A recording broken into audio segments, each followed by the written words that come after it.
Vamos a leer la palabra del Señor y preparar nuestro corazón, pedirle a Dios para que nos hable a través de ella. Dice la palabra del Señor así en el capítulo 6 de Gálatas.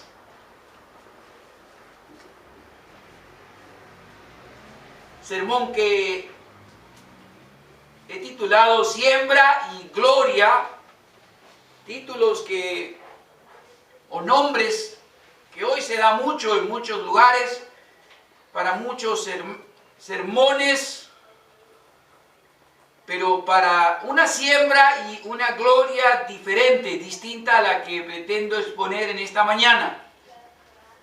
No la siembra que intentamos lograr bienes materiales, sino la siembra que Dios nos habla en su palabra. No la gloria que muchos pretenden impartirle humanamente a cada ser humano, sino la gloria que cada ser humano debe tener por lo que ha hecho Dios por su vida. Gálatas capítulo 6, carta del apóstol Pablo a las iglesias de Galacia, dice así, en el capítulo 6, versículos 7 y 8. No os engañéis, Dios no puede ser burlado, pues todo lo que el hombre sembrare, eso también segará. Porque el que siembra para su carne, de la carne segará corrupción. Mas el que siembra para el Espíritu, del Espíritu segará vida eterna. Versículo 12. Todos los que quieren agradar en la carne, estos os obligan a que os circuncidéis solamente para no padecer persecución a causa de la cruz de Cristo. Porque ni aun los mismos que se circuncidan guardan la ley, pero quieren que vosotros os circuncidéis para gloriarse en vuestra carne. Pero lejos esté de mí gloriarme, sino en la cruz de nuestro Señor Jesucristo, por quien el mundo me es crucificado a mí y yo al mundo.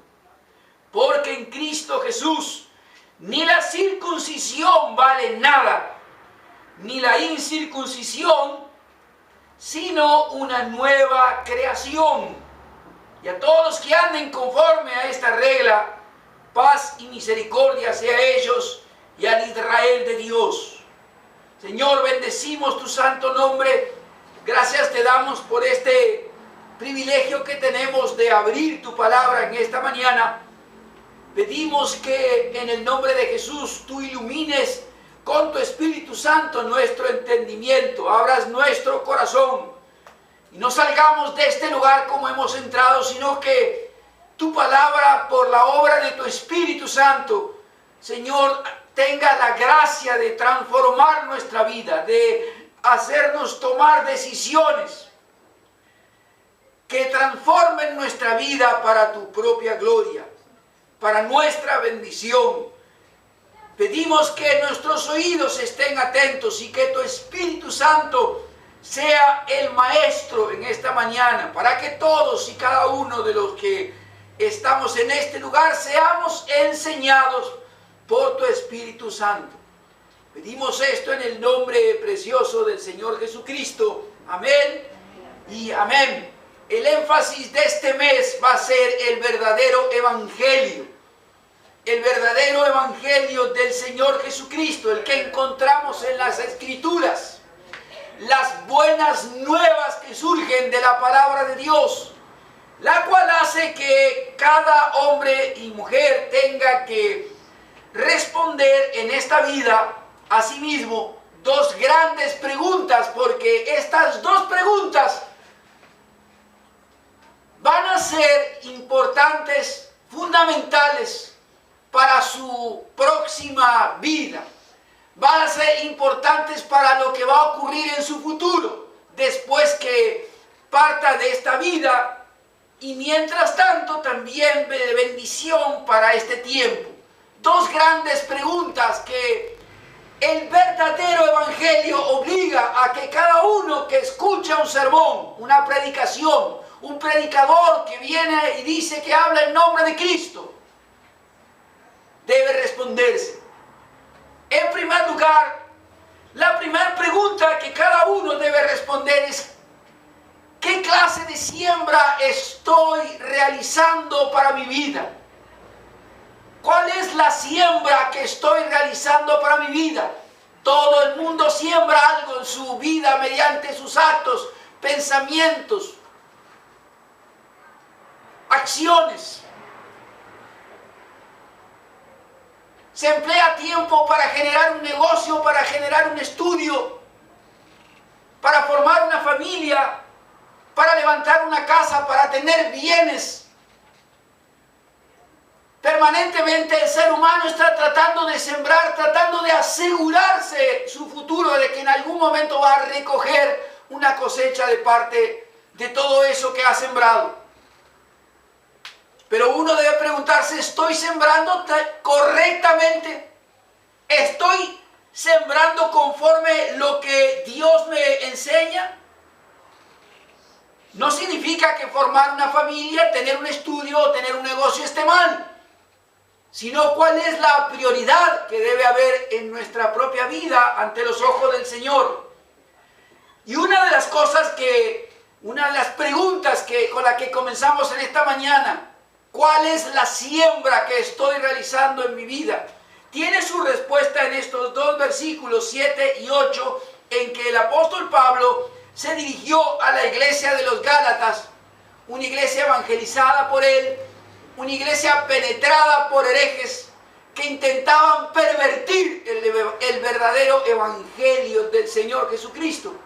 Por tanto, él intenta corregir esta situación, y es lo que pretendo también en esta mañana, visto lo que sucede en el mundo cristiano, los mensajes que escuchamos.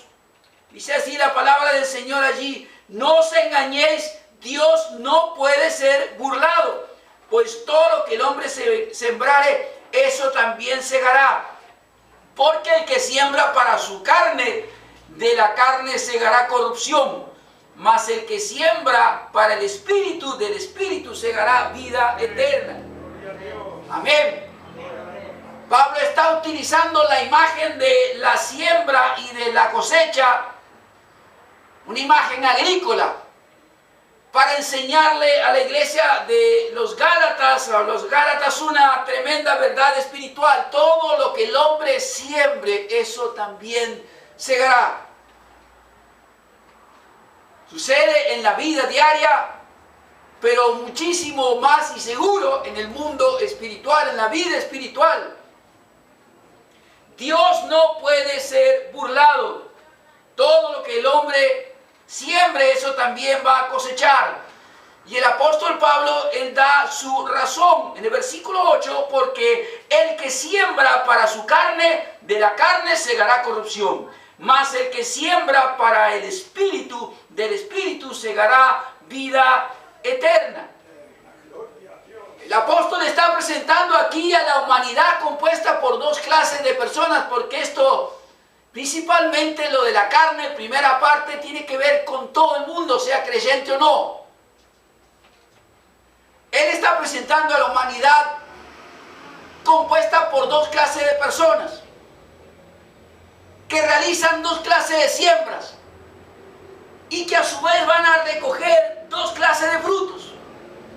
Están los que siembran para la carne y están los que siembran para el Espíritu. Algunos van a recoger corrupción y otros van a recoger vida eterna. Los que siembran para la carne van a recoger corrupción. Llamo su atención esta palabra porque no significa en el texto original, en el griego original, no significa corrupción, no significa aquí un deterioro de algo, sino significa ruina, total destrucción, no una aniquilación. Porque el que no cree, sabemos dónde va, y no hay aniquilación allí. La persona sigue teniendo una existencia, en sufrimiento, pero existencia. La corrupción aquí que va a heredar el que siembra para la carne es una ruina, una destrucción, una corrupción total, mientras que el que sembró para la vida del Espíritu, para agradar al Espíritu Santo, va a cosechar vida eterna. Cuando llegue el día del juicio final, cuando los muertos resuciten, cuando nos levantemos allí todos vivos o muertos, los que estén en ese momento, en esa situación, en el día del juicio quedará claro a dónde van uno y a dónde van otro, cuál es la cosecha de uno y cuál es la cosecha de otro. El profeta Daniel dice en el capítulo 12, versículo 1 y 2, en aquel tiempo se levantará Miguel, el gran príncipe que está de parte de los hijos de tu pueblo, y será tiempo de angustia, cual nunca fue desde que hubo gente hasta entonces. Pero en aquel tiempo será libertado tu pueblo, todos los que se hallen escritos en el libro. Y muchos de los que duermen en el polvo de la tierra serán despertados, unos para vida eterna y otros para vergüenza y confusión perpetua. Los entendidos, es decir, aquellos que sembraron para el Espíritu, resplandecerán como el resplandor del firmamento. Y los que enseñan la justicia a la multitud como las estrellas a perpetua eternidad. Dos clases de personas, dos clases de siembra y dos frutos, dos clases de fruto que se recogen. Los que siembran para la carne y los que siembran para el Espíritu. Unos recogen destrucción, ruina, otros recogen vida eterna. Los que siembran para la carne son aquellos que están dejando fluir libremente todos los apetitos de la carne. Los que dejan y dan rienda suelta a todo lo que es su carne. Cuando se habla, la Escritura habla de carne aquí, está hablando de la naturaleza pecaminosa, corrompida, caída. Usted sabe perfectamente tan bien como yo a lo que me refiero. Se le da rienda suelta. Mientras los que siembran para el Espíritu son los que se someten al control, a la guía, a la dirección, a los límites del Espíritu Santo en nuestra vida. Jamás seremos perfectos, pero día tras día iremos siendo santificados por medio del poder y la presencia del Espíritu Santo en cada uno de nosotros. Los que siembran para la carne son aquellos que le dan lugar, rienda suelta, como dije hace instantes, a las obras de la carne.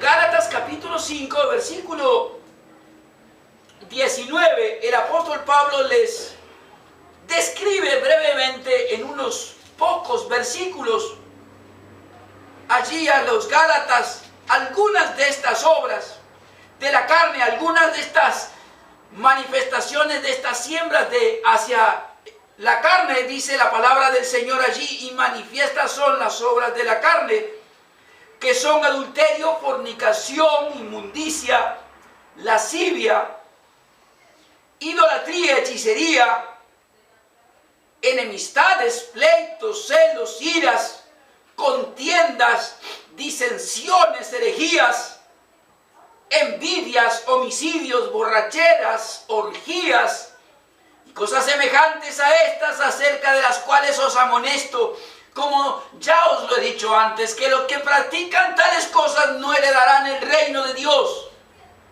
Pero pastor, nosotros somos una iglesia cristiana. Los Gálatas también.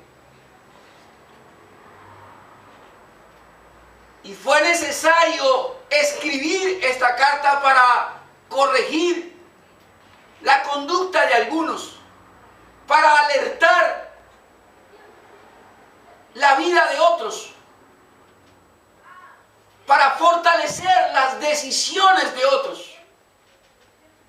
Hay aquí en estas manifestaciones de las obras de la carne, a las cuales los Gálatas, hechos libres, escúcheme bien, hechos libres por el poder del Espíritu Santo, estaban regresando.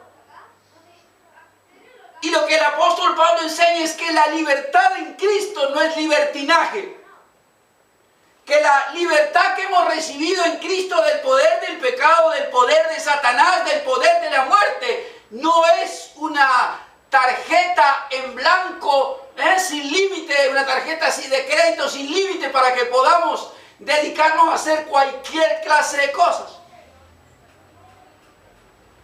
No debemos sembrar para la carne, porque el que siembra para la carne no solo mostrará que nunca fue salvo, que nunca conoció al Señor Jesucristo, sino que encima cosechará realmente destrucción, ruina para su vida.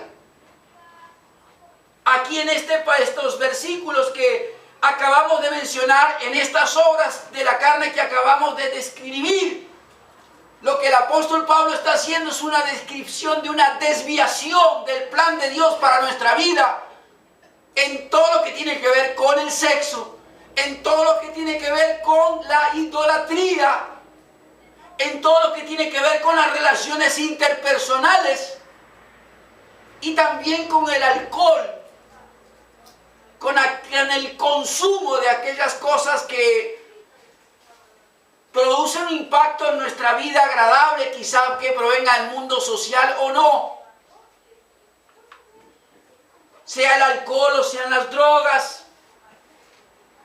El gran principio que el apóstol Pablo enseña aquí, guiado por el Espíritu Santo, es que cada uno debe responderse frente al verdadero evangelio del Señor Jesucristo, que con sus actos, sus acciones, está sembrando todos los días algo que cosechará en algún momento de su vida. Si siembra para la carne, pues va a cosechar destrucción. Sea por desviaciones en este texto de la vida sexual, de la idolatría, es decir, de todo lo que tiene que ver con la adoración a Dios o de otros dioses muertos, falsos. Nuestro carácter, cómo vivimos, cómo nos relacionamos con otros también, lo que consumimos. Si vivimos para la carne, dando y permitiendo que nuestra carnalidad, nuestra naturaleza humana se exprese con total libertad, pues cosecharemos lo que sembramos. Mas si vivimos sembrando para el Espíritu, cosecharemos vida eterna. Te puede preguntarme, bueno, pastor, ¿cómo hago para sembrar para el Espíritu? Porque sembrar para la carne ya lo sabemos. Es cuestión de dejar nomás, de dar rienda suelta a lo que sentimos. Pero ¿cómo hago para sembrar para el Espíritu de modo que haya vida eterna para nosotros? Pues la palabra de Dios tiene también la solución para eso. En primer lugar, tenemos que no solo creer en el Señor Jesucristo, sino seguir profundizando cada día más nuestra fe. De tal manera, dice el texto conocido, Juan 3:16, amó Dios al mundo para que todo aquel que en Él crea no se pierda, mas tenga ¿qué cosa? Vida eterna. Vida eterna. Una manera de sembrar en el Espíritu Santo para la vida eterna que nos espera es creer, seguir creyendo, permanecer en la fe. Otra manera que la palabra del Señor nos enseña cómo sembrar para el Espíritu es hacer el bien. Hacer el bien a otros. Sé que esto no es lo que se predica quizá hoy en día. Ven aquí que Dios está listo para darte todo lo que tú quieres. Pero sembrar para el Espíritu es hacer el bien y hacerle el bien a otros. Romanos capítulo 5. En el capítulo 2, Romanos capítulo 2, en el versículo 5, dice así la palabra del Señor, enseñando cómo sembrar para el Espíritu, llevándonos a la vida eterna.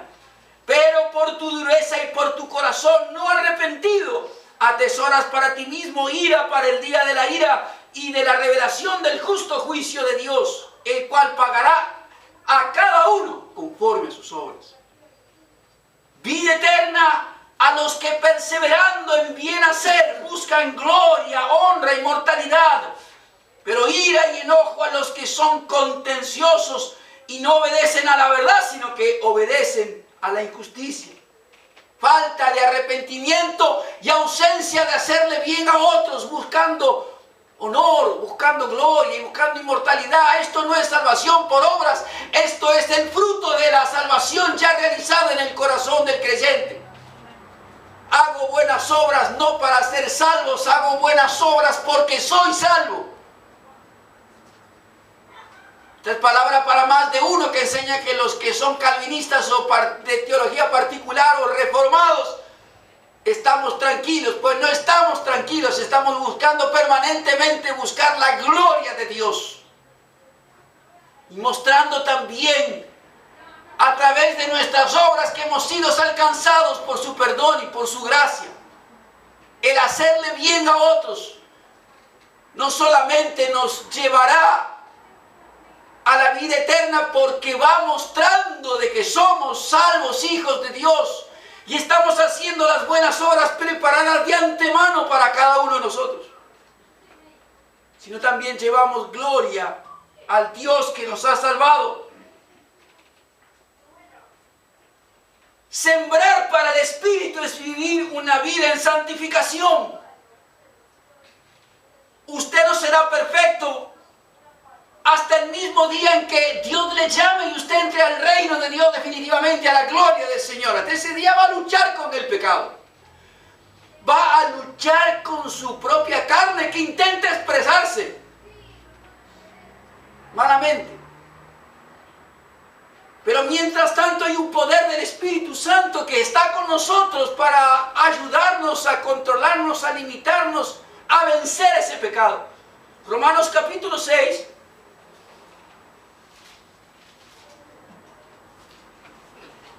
Versículo 21, dice el apóstol Pablo: ¿qué fruto teníais de aquellas cosas de las cuales ahora os avergonzáis? Porque el fin de ellas es muerte. Mas ahora habéis sido libertados del pecado y hechos siervos de Dios, y tenéis por vuestro fruto la santificación, y como fin, ¿qué cosa? La vida eterna, porque la paga del pecado es muerte, mas la dádiva de Dios es vida eterna en Cristo Jesús, Señor nuestro. Santificación, hacer el bien a otros, tener fe, permanecer y creciendo en la fe son algunas de las formas de sembrar para el Espíritu Santo. En último lugar, allí quiero hablar de otra forma de sembrar para el Espíritu Santo y ser ejemplo para otros. Primera Timoteo capítulo 1. Allí en Primera de Timoteo, en el capítulo 1, en el versículo 16, dice la palabra del Señor. Dice el apóstol Pablo: pero por esto fui recibido a misericordia, para que Jesucristo mostrase en mí el primero toda su clemencia. ¿Para ejemplo de quién? De los que habrían de creer en Él para vida eterna.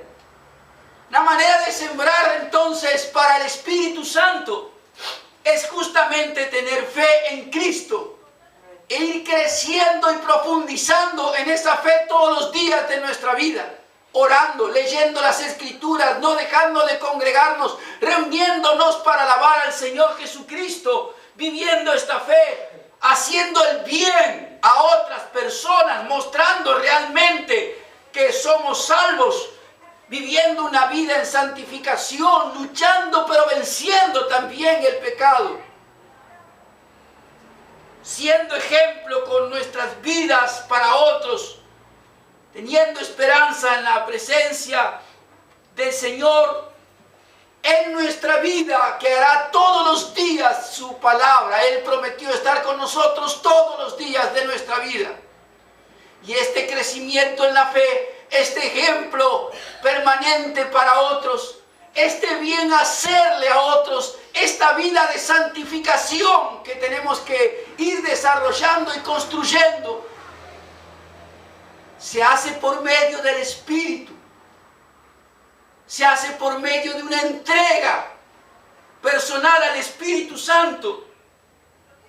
Y no permitiendo y no dejando, no sembrando entonces para la corrupción. No sembrando para la carne. La carne siempre va a hacernos más fáciles las cosas.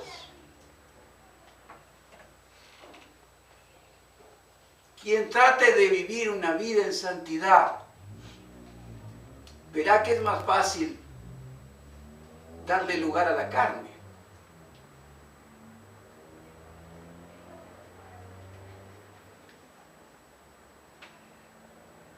No es simplemente digo tal cosa y se hace. Esto no es magia. Tampoco es que vaya a un lugar y le impongan las manos y al otro día usted deja de luchar con el pecado. Eso es antibíblico. Todos los días. En esta santificación progresiva. Pero podemos hacerlo. Uno debe responderse: ¿qué estoy sembrando con este acto que acabo de realizar? Con este pensamiento que acabo de tener, con este sentimiento que me aflora a cada instante. ¿Estoy sembrando para el Espíritu? ¿Para vida eterna? ¿O estoy sembrando para la carne, de la cual cosecharé corrupción? Destrucción. Porque no debemos engañarnos. A Dios nadie puede burlarse. Y todo lo que sembremos, eso también vamos a cosechar. Y las obras de la carne siempre parecen más lindas. Parecen más lindas que la vida sin pecado, como cantamos y está escrito, a la que Dios nos llama. Alguien dijo chistosa, irónicamente: todo lo que es lindo es pecado. No es cierto. Es pecado o engorda, dicen.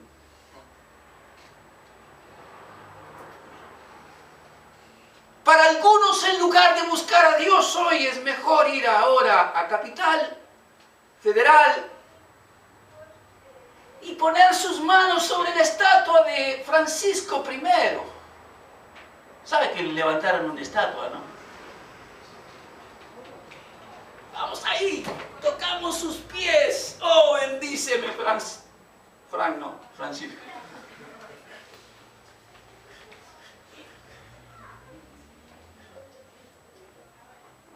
Está sembrando para la carne. Claro, todos los que miran allí alrededor dicen: ¡qué devoto! Devoto vive nuestra hermana Susana. ¡Qué persona piadosa! Recen por mí, porque vamos a ir todos al infierno. ¿Qué es mejor? Decir: Señor, lucho con la pornografía, lucho con los deseos sexuales que tú no quieres, lucho con el camino más fácil de la brujería o la idolatría, lucho con el alcohol, la droga, y necesito que tu Espíritu Santo venga sobre mí y haga su obra. Necesito nacer de nuevo. Para muchos es más fácil rendirse a la idolatría, rendirse a los deseos de la carne. Total, mañana todo terminará. Ese es el gran engaño. No terminará. Dios pagará a cada uno conforme a sus obras. Y todo lo que el hombre sembrare, eso también segará. Y esta mañana, al venir para acá temprano, 8:15 de la mañana, venía en el colectivo, subieron grupo de jóvenes, chicas y chicos, jóvenes, 23, 24, 25 años, con las botellas de vino, 8:15 de la mañana.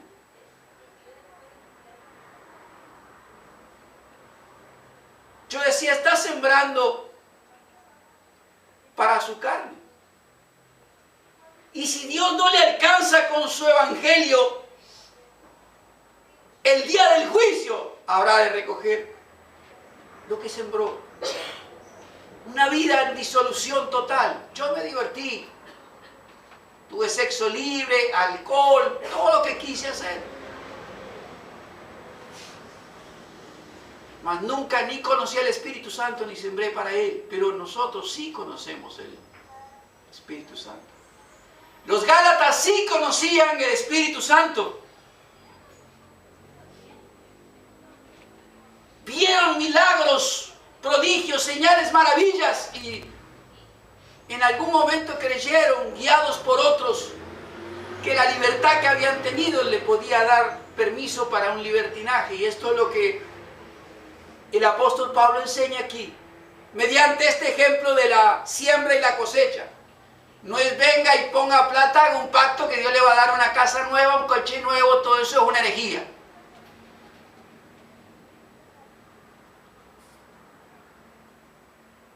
A veces hay gente que mejor que no le dé eso. El pacto está hecho en la sangre del Señor Jesucristo para nuestra salvación. Todo lo que el hombre sembrare, eso también cosechará. Y la gran pregunta que el verdadero evangelio del Señor Jesucristo le hace a todo hombre y que debe respondérselo en esta vida porque en la otra es imposible: ¿qué estás sembrando? ¿Qué estás sembrando todos los días de tu vida con tus actos, tus pensamientos, tus acciones, tus relaciones? Cada uno debe dar una respuesta. Muchos la están dando ahora, como he mencionado. Algunos con el alcohol, el otro con la idolatría, y todo el mundo aplaudiéndoles y festejando. Dios pagará a cada uno conforme a sus obras. Y su palabra dada aquí es de misericordia, es de amor, es de advertencia, es de exhortación. Dios no quiere que ninguno se pierda. La segunda pregunta que el apóstol Pablo está haciendo aquí es: ¿cuál es la gloria de tu vida? ¿Cuál es la gloria de tu vida? Esta es otra de las grandes preguntas que tiene el verdadero evangelio. ¿Cuál es la gloria? Tu verdadera gloria. Es el versículo 12 allí: todos los que quieren agradar en la carne, estos os obligan a que os circunciden solamente para no padecer persecución a causa de la cruz de Cristo. Porque ni aun los mismos que se circuncidan guardan la ley, pero quieren que vosotros os circuncidéis para gloriarse en vuestra carne.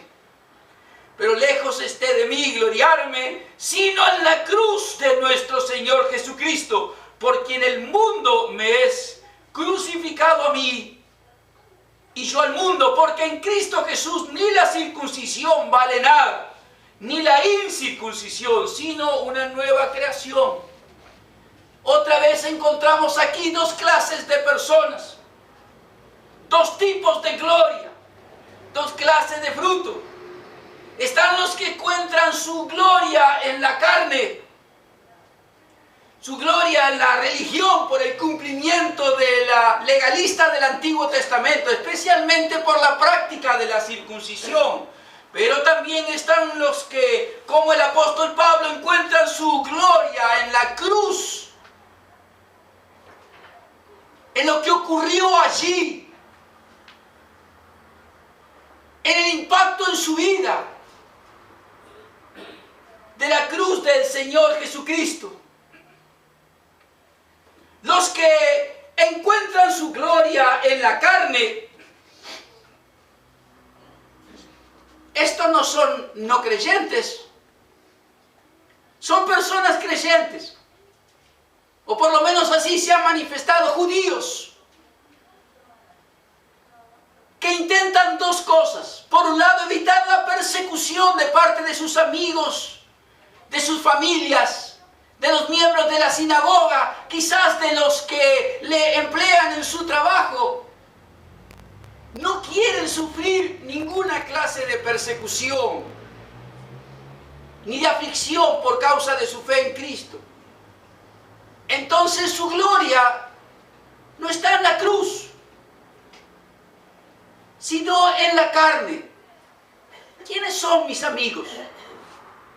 Judíos, que observan la ley, pero yo he creído en Cristo. Pero si le digo que creo en Cristo, ellos me van a dejar de lado, me van a echar de la sinagoga, quizás pierda la familia, quizás me echen del trabajo. Entonces debo agradarles a ellos. Entonces intento que todos estos gálatas que me rodean, que son cristianos como yo, ellos también se circunciden, ellos también hagan lo mismo.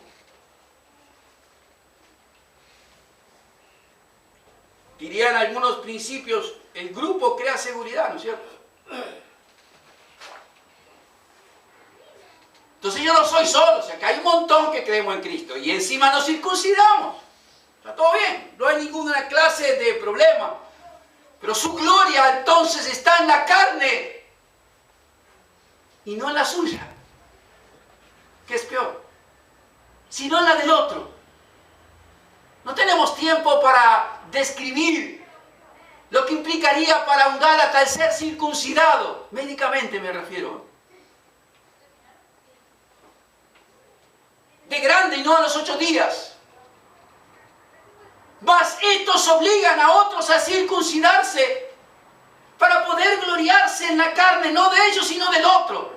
Poder ir a sus viejos amigos, sus viejos conocidos, la familia, compañeros de trabajo y decir jactanciosamente: ¿cuántos gálatas, mirad, les he persuadido de que no solamente tienen que creer en Cristo, sino que aparte tienen que circuncidarse? En realidad lo que están diciendo ellos es de una profundidad terrible. Cristo Jesús no es suficiente para ellos. No es suficiente. La suficiencia de la obra del Señor Jesucristo en la cruz no alcanza. Tengo que creer en Cristo, pero aparte tengo que hacer otras cosas. Tengo que no solamente yo ser circuncidado, sino obligar a circuncidar a otros, aunque sé que esto no es necesario, pero por temor a la persecución, por temor a la aflicción, debo hacerlo. Son hipócritas, religiosos, legalistas.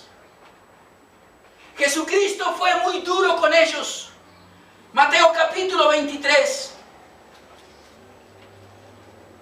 Con los fariseos, los legalistas, el Señor Jesucristo fue muy duro porque los describió claramente lo que eran. Mateo capítulo 23, en el versículo 13, Jesucristo se refiere, los describe a todos los conocedores de la ley, observadores de la ley, legalistas. ¡Ay de vosotros, escribas, fariseos hipócritas, porque cerráis el reino de los cielos delante de los hombres, pues no entráis vosotros ni dejáis entrar a los que están entrando! ¡Ay de vosotros, escribas y fariseos hipócritas! Porque devoráis las casas de las viudas y como pretextos hacen largas oraciones. Por esto recibiréis mayor condenación. ¡Ay de vosotros, escribas y fariseos hipócritas! Porque recorréis mar y tierra para ser un prosélito, es decir, un discípulo, y una vez hecho le hacéis 2 veces más hijo del infierno que vosotros. Si creo en Cristo más las obras de la ley, entonces no soy salvo. Porque somos salvos por fe, no por fe más obras. ¿Se entiende esto, amados míos? Eso es catolicismo romano.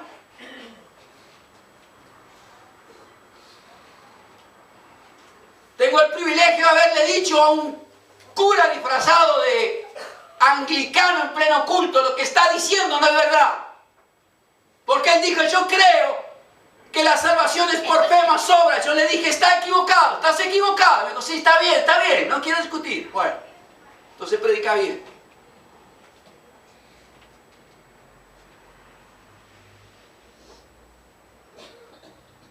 Recorren el cielo para hacer, y en la tierra para ser un prosélito, y después lo hacen 2 veces más hijo del infierno que ustedes.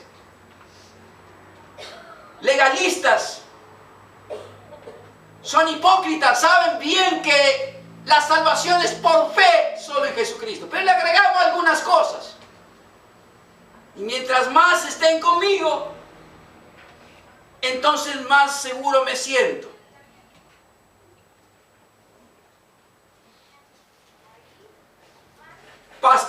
El apóstol Pablo tuvo el mismo mensaje, porque la lucha contra todas estas cosas no se terminó con el tiempo terreno de Jesús. Siguió en tiempos de Pablo y sigue en tiempos como el de hoy. Gálatas, allí donde estamos, capítulo 1. En el versículo 6, dice el apóstol Pablo, estoy maravillado de que tan pronto os hayáis alejado del que os llamó por la gracia de Cristo para seguir un evangelio diferente. No que haya otros, sino que hay algunos que os perturban y quieren pervertir el evangelio de Cristo. Mas si aún nosotros, dice el apóstol Pablo, o un ángel del cielo, yo diría hoy, perdónenme, mas así tengas 10,000 miembros en tu congregación. Si estás predicando un evangelio diferente y pervertido, mira lo que dice Dios. Mas si aún nosotros, o un ángel del cielo, os anunciare otro evangelio diferente del que hemos anunciado, sea anatema. Es decir, maldito sos delante de Dios. Lamento. Solo hay que arrepentirse y predicar el verdadero evangelio. Como antes hemos dicho también, ahora lo repito, si alguno predica un diferente evangelio del que habéis recibido, sea anatema. ¿Duro el Señor Jesucristo o justo? ¿Es duro el apóstol Pablo o justo? ¿Está siguiendo la guía del Espíritu Santo al escribir todas estas cosas? Están aquellos que su gloria está exclusivamente en la carne. Ellos no quieren sufrir ningún tipo de ruptura o de problemática con los vínculos sociales. Quieren tener toda clase de ausencia de conflictos, de persecuciones, lograr que otros sean iguales que ellos, porque es más importante que la cruz de Cristo. Para esta gente es más importante el vínculo social, el grupo de amigos, el tipo de trabajo, el lugar donde yo me vinculo, me relaciono, que la cruz, que la sangre vertida del Señor Jesucristo, que lo limpió, lo hizo salvo, lo compró y lo liberó de Satanás, del pecado y de la muerte. Pero el día llegará y Dios pagará a cada uno conforme a su obra. El que se acomodó, está el que se acomoda. No sé cómo se va a acomodar en aquel día. Más bien lo van a acomodar. Pero están otros, como el apóstol Pablo, otra clase de verdaderos creyentes, aquellos para los cuales su gloria tiene nombre. Solamente Jesucristo. Dice el versículo 14, pero lejos esté de mí gloriarme. ¿Sabe qué significa gloriarse? Exaltarse a uno mismo por el máximo bien que uno pueda tener. Eso significa gloriarse. Por eso la pregunta es: ¿de qué me glorío? ¿Cuál es mi gloria? ¿Cuál es el máximo bien que tengo en mi vida? Para algunos es el círculo social, su carrera, su profesión, sus amigos, su trabajo. Para otros es solamente Jesucristo. Y Pablo dice aquí que él se presenta como un ejemplo del verdadero creyente, que puede responder con claridad a esta pregunta: ¿cuál es mi verdadera gloria? Jesucristo es mi verdadera gloria. Pero lejos esté de mí gloriarme, sino en la cruz de nuestro Señor Jesucristo, por quien el mundo me es crucificado a mí y yo he sido crucificado al mundo. Todo lo que en el mundo puede ser digno de honor, de gloria, de honra, de bendición, si usted quiere, pero que proviene del mundo, nada es comparable con la muerte del Señor Jesucristo en la cruz. Si hay un máximo bien en el cual Él se exalta, no es en nada de lo que Él pueda tener del mundo, sino en lo que de la cruz de Jesucristo vino sobre Él. Filipenses capítulo 3, en el versículo 4, Él dice: aunque yo también tengo de qué confiar en la carne. Otra vez en su lucha con los judaizantes: si alguno piensa que tiene de qué confiar en la carne, yo más.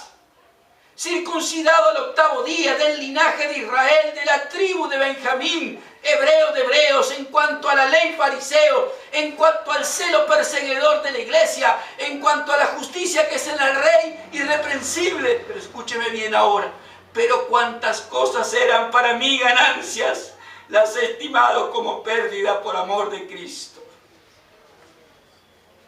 Y ciertamente aún estimo todas las cosas como pérdida por la excelencia del conocimiento de Cristo Jesús, mi Señor, por amor del cual lo he perdido todo y lo tengo por basura para ganar a Cristo. Este es un verdadero creyente. Este no se gloría en la carne ni propia ni de otros, sino en la cruz de Jesucristo. La cruz es un espejo donde Él puede ver su propia indignidad. La cruz es para Pablo el mercado de esclavos, porque eso significa redimir, comprar a alguien que está en esclavitud por medio del pago de un precio. Es el mercado de esclavos donde su libertad fue comprada con la sangre que se derramó en la cruz. La cruz es para Pablo el ejemplo de servicio que todo cristiano debería tener. Haya pues en vosotros este mismo sentir que hubo en Cristo Jesús, quien siendo en forma de Dios no tuvo como aferrarse a eso, sino que se despojó. Tomó forma de siervo, se hizo obediente hasta la muerte, y muerte de cruz. Eso es la cruz para el apóstol Pablo. Esa es la gloria de un verdadero creyente. No 100 casas, ni un negocio más grande, ni un nuevo coche. Dios prospera. Jamás podemos negar eso, somos sus hijos, ¿por qué no nos va a prosperar? Pero cuidado con confundir cuál es nuestra verdadera gloria. La de Jesús, la cruz de Cristo, esa no se cambia. La cruz debe ser el espejo donde podamos mirarnos cada mañana al abrir nuestros ojos y poder ver allí de dónde Dios nos sacó, cuánto nos limpió, cómo sigue obrando en nuestra vida cada día. Y aunque seamos imperfectos, la recompensa que Dios nos dará en la vida eterna. Imperfecto, pero siervo. Imperfecto, pero santo. Imperfecto, pero con amor para otros. Porque fui alcanzado por el amor más grande del que se puede hablar. El amor que viene de la cruz de Cristo. Por eso si alguien te pregunta, ¿cuál es tu siembra en esta vida? Nuestra siembra debe ser para el Espíritu Santo que nos llevará a la vida eterna. Si alguien nos pregunta a nosotros, ¿cuál es tu gloria? Tu verdadera gloria debe ser la cruz de Cristo. Interesante, y con esto termino. Cuando recibimos a alguien en casa, la gran mayoría le hace pasar, ¿no es cierto? Uno quiere mostrar lo que tiene. Muestra las habitaciones, el living, la cocina. Como decía alguna propaganda, y este es el baño. Mira todo lo que he invertido aquí. Qué bueno sería que cuando alguien entrara a nuestro hogar, le pudiésemos decir, antes que nada voy a mostrarte el mayor bien que tengo y mostrarle mi cruz. Porque todo lo que tenemos viene de Él. Y si habrá vida eterna para nuestra vida, va a ser porque hubo una cruz. Esa es nuestra gloria. Dios te bendiga.